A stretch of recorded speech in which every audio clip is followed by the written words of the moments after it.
kuntum tumbuh melata, sarang merbah di pohon cemara. Salam hangat untuk semua, saya mulai pembuka bicara. Assalamualaikum warahmatullahi wabarakatuh. Innal hamdalillah nahmaduhu wa nasta'inuhu wa nastaghfiruhu wa na'udzu billahi min syururi anfusina wa min sayyiati a'malina may yahdihillahu fala mudhillalah wa may yudlil fala hadiyalah. Asyhadu an la ilaha illallah wahdahu la syarikalah wa asyhadu anna Muhammadan abduhu wa rasuluh la nabiyya ba'dah. Rabbi shrah li sadri wa yassir li amri wahlul 'uqdatam min lisani yafqahu qawli. Rabbi zidni ilma warzuqni fahma waj'alni minas shalihin. Pertama-tama marilah kita panjatkan puja dan puji syukur atas kehadirat Allah Subhanahu wa ta'ala, karena atas rahmat dan karunia-Nya kita masih diberi kesempatan untuk bisa merasakan nikmat kesehatan, nikmat bernapas, nikmat umur, nikmat hidup seperti yang kita rasakan bersama-sama sampai detik ini.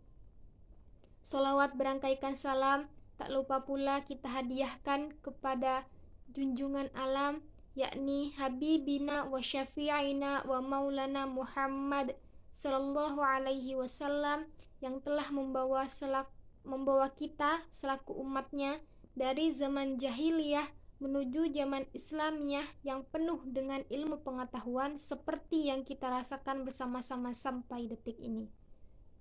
Dengan lafaz Allahumma sholli ala sayyidina Muhammad wa ala ali sayyidina Muhammad, semoga kita semua tergolong ke dalam umatnya yang akan mendapatkan syafaat yaumul akhir kelak. Amin amin ya rabbal alamin. Yang terhormat Ibu Perawati MPD selaku dosen pengampu, serta yang saya hormati pula teman-teman seperjuangan yang ada di kelas ini. Sebelumnya izinkan saya untuk memperkenalkan diri terlebih dahulu. Nama saya Winnie Fatmawati dengan nomor NIM 12110122434, dan saya akan menyampaikan sebuah pidato dengan judul Pembelajaran pada masa pandemi COVID-19. Jauh pulau dari Malaka, pergi haji ke kota Mekah. Dengan bismillah saya buka, semoga bisa mendapat berkah. Bismillahirrahmanirrahim. Pandemi COVID-19 telah menyebar sejak akhir tahun 2019 hingga saat ini. Terhitung 193 negara, termasuk Indonesia, telah berjuang untuk melawan serangan COVID yang tidak pandang bulu. Walaupun lebih menyerang kepada para lansia, virus ini sebenarnya sudah menyerang siapapun, mulai dari bayi, anak-anak, hingga orang dewasa. Virus corona ini bisa menyebabkan gangguan ringan pada sistem pernafasan, gangguan berat pada infeksi paru-paru, hingga menyebabkan kematian. Sebagai upaya untuk mencegah dan meminimalisir penyebaran COVID-19 di tengah masyarakat, pemerintah mulai mengeluarkan kebijakan social distancing, atau di Indonesia lebih dikenal sebagai physical distancing, atau menjaga jarak fisik. Kemudian, Kementerian Pendidikan dan Kebudayaan atau Kemdikbud merespon dengan memberikan kebijakan kepada sekolah-sekolah untuk ditutup dan meminta para siswanya untuk belajar dari rumah. Mulai dari tanggal 16 Maret 2020 hingga saat ini, yaitu dengan menerapkan metode pembelajaran secara daring atau yang biasa disebut pembelajaran tatap muka secara virtual. Sistem pembelajaran daring atau dalam jaringan merupakan sistem pembelajaran tanpa tatap muka secara langsung antara pendidik dan peserta didik, tetapi dilakukan melalui proses online dengan menggunakan jaringan internet. Para pendidik harus bisa memastikan kegiatan belajar dan mengajar supaya dapat berjalan dengan baik meskipun peserta didik berada di rumah masing-masing. Solusinya adalah para pendidik harus bisa mendesain media pembelajaran daring dengan inovasi yang menarik. Namun sebenarnya ada beberapa kendala serta permasalahan yang dialami ketika menerapkan metode daring, yaitu permasalahannya adalah penguasaan teknologi yang masih terbatas, ketersediaan prasarana dan sarana, kendala jaringan internet, bahkan biaya kuota internet yang mungkin tidak semua kalangan bisa membelinya secara rutin. Pembelajaran di masa pandemi COVID-19 merupakan sebuah tantangan yang harus ditaklukkan oleh semua pihak, mulai dari pendidik, peserta didik, bahkan orang tua. Pembelajaran di masa pandemi ini telah menciptakan pemikiran yang terbuka, yaitu para pendidik, peserta didik, bahkan orang tua tidak hanya mencoba berbagai aplikasi, namun juga telah menciptakan empati baru, yaitu antara orang tua dan pendidik. Para pendidik telah menyadari bahwa peran orang tua sangat berarti untuk menyukseskan pendidikan anak, dan orang tua pun mulai sadar betapa sulitnya tugas para pendidik dalam mengajar anaknya. Namun sebenarnya, dari setiap kejadian-kejadian yang telah terjadi, khususnya pada saat COVID-19 melanda, yaitu khususnya melanda negara dan negeri yang kita cintai ini, hendaklah kita kembali mengingat bahwasannya tidak ada sesuatu apapun yang terjadi di dunia ini melainkan karena akan datangnya hikmah, akan datangnya pelajaran, serta akan datangnya renungan yang bisa kita petik bersama. Namun ternyata banyak sekali orang-orang di antara kita yang memiliki perspektif negatif mengenai wabah ini. Dan tidak sedikit pula yang justru menyalahkan. Mereka menyalahkan orang lain, menyalahkan pemerintah, bahkan menyalahkan Allah Subhanahu wa Ta'ala atas terjadinya wabah COVID-19 ini. Padahal, jikalau kita boleh bertanya, salah siapakah ini semua? Jawabannya adalah bukan salah siapapun. Kita selalu saja menyalahkan karena kita belum bisa menerima kejadian ini dengan lapang dada.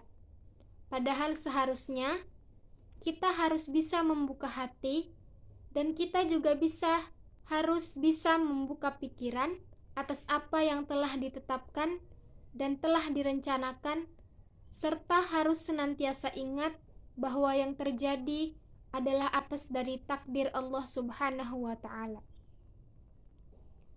Ada beberapa poin penting yang dapat kita ambil dari wabah ini. Yang pertama, sebagai self-reminder atau pengingat diri, untuk selalu senantiasa bersyukur, karena mungkin jauh sebelum keberadaan wabah ini, banyak sekali di antara kita yang lupa akan pentingnya nikmat yang telah diberikan oleh Allah, yaitu nikmat kesehatan. Dengan hadirnya wabah ini, justru akan menyadarkan kita betapa berharganya nikmat kesehatan dalam hidup. Kalaulah dahulu kita mengucapkan syukur karena mendapatkan uang, karena mendapatkan pekerjaan, karena mendapatkan jabatan, serta karena mendapatkan hal-hal yang kita inginkan, namun beda halnya di saat kondisi sekarang ini. Karena betapa sungguh bersyukurnya kita masih diberi kesehatan serta dihindarkan dari wabah penyakit ini. Di sekian banyaknya orang yang sedang berjuang untuk bisa sembuh. Atau mungkin ada beberapa di antara kita yang telah terjangkit, tetapi Allah Subhanahu wa Ta'ala masih memberi kesempatan hidup yang lebih lama lagi. Yang kedua yaitu sebagai salah satu opsi agar kita semakin bersabar. Seperti yang telah Allah Subhanahu wa Ta'ala sebutkan dalam firman Allah, yaitu Quran Surah Al-Baqarah ayat 153, yang artinya, hai orang-orang yang beriman, jadikanlah sabar dan sholat sebagai penolongmu. Sesungguhnya Allah berserta orang-orang yang bersabar. Mungkin saja dari sekian banyaknya ujian yang telah Allah berikan kepada kita, kita masih bisa untuk melewatinya dengan sabar. Dan dengan adanya wabah yang tak kunjung usai ini, Allah Subhanahu wa Ta'ala masih ingin melihat dan menilai siapa sajakah yang bisa lebih sabar dan lebih tabah dalam menghadapinya. Kemudian yang ketiga, menjadikan kita untuk lebih produktif dan inovatif. Banyak orang yang mengeluh bahkan putus asa karena datangnya wabah ini. Hal itu disebabkan karena usaha yang mungkin ia jalani menurun, bahkan menurun sangat drastis dan hampir bangkrut. Ada juga yang terpaksa harus dirumahkan oleh perusahaan pada tempat mereka bekerja. Dan masih banyak lagi fenomena-fenomena yang terjadi. Dan karena kejadian ini, dan karena adanya paradigma negatif yang muncul, seperti apakah ada orang yang karena datangnya wabah ini justru menjadi berkah dan menjadi rezeki baginya? Jawabannya adalah sudah pasti ada. Lalu siapakah mereka? Mereka adalah orang-orang yang produktif. Mereka adalah orang-orang yang inovatif, dan mereka adalah orang-orang yang tidak berputus asa. Mereka justru menjadikan wabah ini sebagai peluang bisnis. Mereka menjadikan wabah ini sebagai penguat tekad dan semangat, sehingga pada akhirnya mereka bisa bergerak maju, berkembang, dan lebih sukses lagi ke depannya. Bunga yang harum, aroma melati, baunya sungguh harum sekali. Pidato saya cukup di sini. Semoga kelak berjumpa lagi. Sekian yang dapat saya sampaikan. Bila ada kata yang kurang berkenan di hati, mohon dimaafkan. Kebenaran datangnya dari Allah Subhanahu wa Ta'ala, dan kesalahan datangnya dari saya pribadi selaku manusia biasa yang tidak luput dari salah, lupa, dan dosa. Saya tutup dengan doa. Rabbana atina fid dunya hasanah wa fil akhirati hasanah wa qina azabannar. Assalamualaikum warahmatullahi wabarakatuh.